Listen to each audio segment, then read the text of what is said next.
इस वीडियो में हम लोग वेस्ट बंगाल बोर्ड के क्लास 9 के मैथ्स बुक का चैप्टर नंबर 13 का क्वेश्चन नंबर 2 करेंगे। इसे निर्णय भी कहा जाता है। इसमें कहा गया है कि 5 सेंटीमीटर, 8 सेंटीमीटर और 11 सेंटीमीटर लंबी भुजा से एक त्रिभुज का अंकन करें और इस त्रिभुज के क्षेत्रफल के समान क्षेत्रफल विशिष्ट एक समांतर चतुर्भुज की रचना करना है जिसके एक कोण का मान 60 डिग्री हो। अंकन प्रणाली और प्रमाण लिखें। तो हम इसे बनाएंगे। हम लोग इस वीडियो में इसका अंकन किस तरह से किया जाता है इसको सीखेंगे। प्रमाण जो है वो हम लोग बुक में देख सकते हैं। एग्ज़ाम में प्रमाण लिखने नहीं आता है, तो केवल अंकन मात्र करने से ही हो जाता है। तो हम लोग इस वीडियो में वही सीखेंगे। स्टेप 1, इसमें हम 5 सेंटीमीटर, 8 सेंटीमीटर और 11 सेंटीमीटर लंबी भुजा वाली त्रिभुज की रचना करेंगे, जिसके लिए हमें 5 सेंटीमीटर, 8 सेंटीमीटर और 11 सेंटीमीटर माप लेकर स्केल की सहायता से रेखा खींचना होगा। तो हमने यहाँ पे एक रेखा खींचा जिसमें 5 सेंटीमीटर पे दाग लगाया और दूसरी जो बिंदु है उसमें 8 सेंटीमीटर का दाग लगाया और नीचे में हमने 11 सेंटीमीटर का माप ले लिया।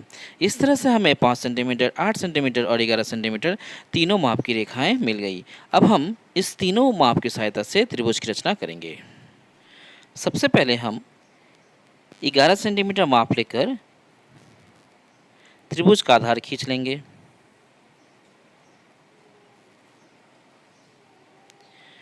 ये हो गया 11 सेंटीमीटर का एक रेखाखंड, जिसके इस बिंदु पे हम लिखेंगे ए और इस बिंदु पे लिखेंगे बी। तो इस तरह से हमें त्रिभुज का आधार मिल गया। अब हम 5 सेंटीमीटर का माप लेंगे। तो कंपास की सहायता से यहाँ पे हमने 5 सेंटीमीटर का माप ले लिया और ये 5 सेंटीमीटर का माप लेकर हम ए बिंदु पे कंपास को रखेंगे और इधर इस तरह से चाप काटेंगे। ठीक इसी तरह से अब हम 8 सेंटीमीटर का माप लेंगे। यहाँ पे हमने 8 सेंटीमीटर का माप ले लिया और 8 सेंटीमीटर का माप लेकर कंपास की सहायता से बी बिंदु पर रखेंगे कंपास को और पेंसिल को रखेंगे इस चाप को काटने के लिए। तो ये चाप को हमने काटा। काटने के बाद जो कटान बिंदु आया है उसे अच्छी तरह से हम देख लेंगे और फिर इस कटान बिंदु के साथ हम ए बिंदु को और बी बिंदु को जोड़ देंगे। तो हम इसको जोड़ लेते हैं।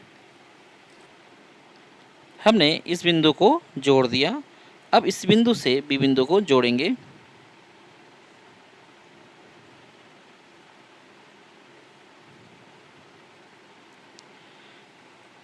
बी बिंदु से भी इस बिंदु को जोड़ लिया गया है और इस बिंदु का हम यहाँ पे नाम रख देते हैं सी।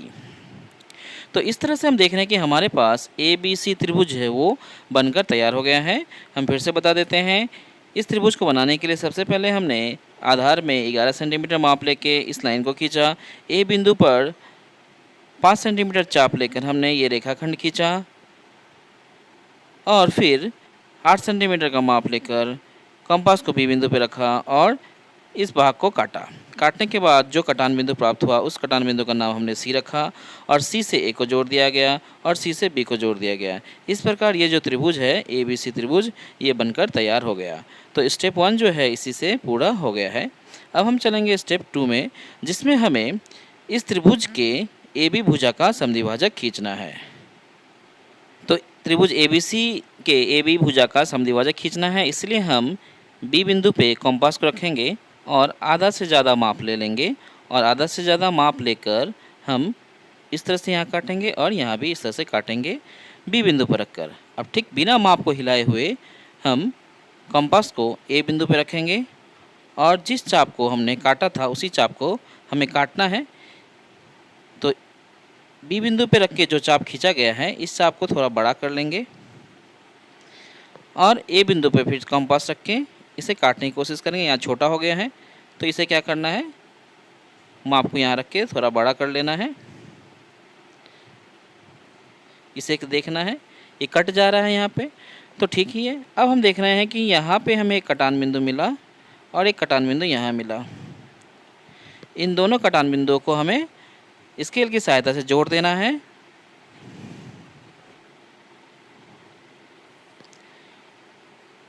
ये जोड़ने के बाद हमें ये एक रेखाखंड प्राप्त हुआ और यह रेखाखंड इस त्रिभुज के ए बी भुजा का समद्विभाजक है।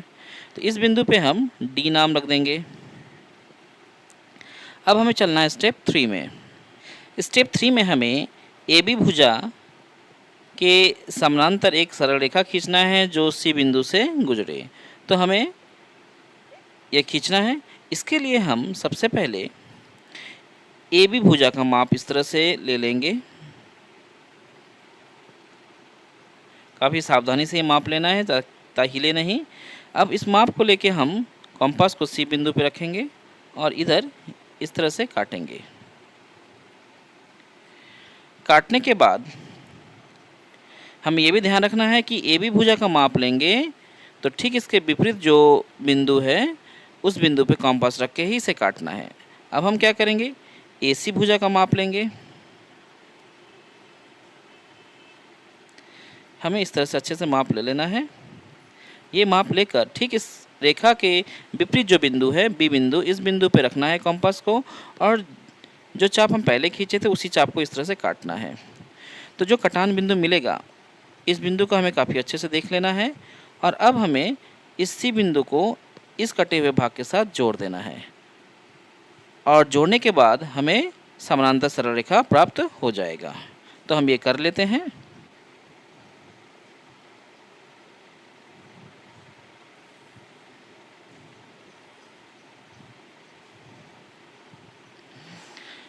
यहाँ पे हमने ये सरल रेखा खींचा जो ए बी भुजा के समानांतर है। इसका हम एक नाम रख देंगे।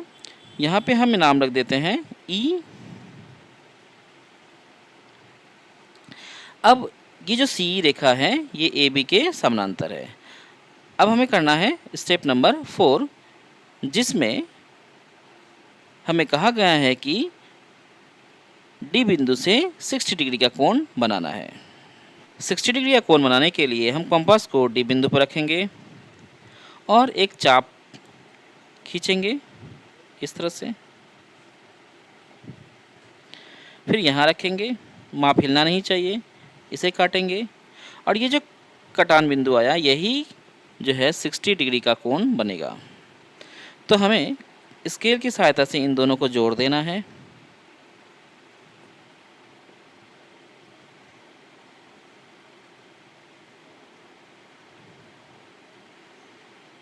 काफ़ी ध्यान से जोड़ना है और ऊपर जाके इसे टच करा देना है, ऊपर वाले रेखाखंड को टच कराना है।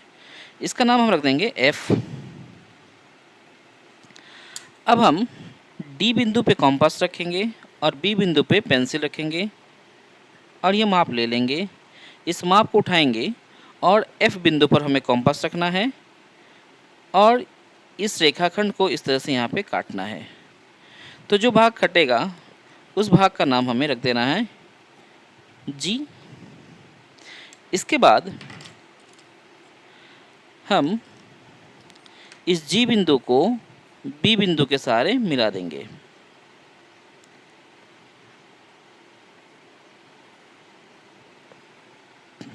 तो यहाँ पे हमने इसे मिला दिया G बिंदु को B बिंदु से।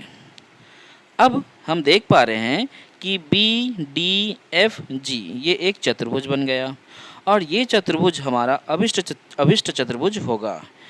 और शुरू में जो हमने ABC त्रिभुज बनाया था उस त्रिभुज के क्षेत्रफल के बराबर हमारे पास जो चतुर्भुज आया है वो है DBGF, जिसका एक कोण 60 डिग्री का है। ये कोण कितने डिग्री का है?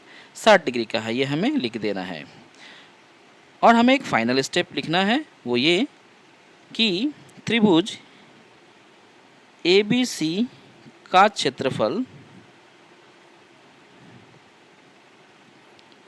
बराबर चतुर्भुज DFG और B का क्षेत्रफल। इस तरह से ये जो अंकन है ये हमारा पूरा हो गया। इसका प्रमाण भी है। तो प्रमाण हमें एग्ज़ाम में लिखना ज़रूरत नहीं है, क्योंकि क्वेश्चन जब एग्ज़ाम में आता है उस समय कहता है कि अंकन प्रणाली ही लिखना है, स्टेप्स लिखना है। तो हम अंकन प्रणाली कर चुके हैं, स्टेप 1, स्टेप 2, स्टेप 3 लिख चुके हैं। तो स्टेप 4 में हमें लिखना पड़ेगा कि डी बिंदु पे 60 डिग्री का कोण बनाया जो CE रेखा को F बिंदु पे काटता है और फिर DB का माप लेकर F बिंदु पे कंपास रखकर G बिंदु पे चाप काटा गया और फिर BG को मिलाया गया, जिससे स्टेप नंबर 5 में हमें लिखना पड़ेगा कि चतुर्भुज DFGB बनाया गया। तो इस तरह से हम देख रहे हैं कि ये हमारा अंकन कंप्लीट हो चुका है, स्टेप भी हम लिख दिए हैं और हमें फाइनल स्टेटमेंट ये लिखना भूलना नहीं है कि त्रिभुज ABC का क्षेत्रफल चतुर्भुज DEFGB का क्षेत्रफल के बराबर होगा।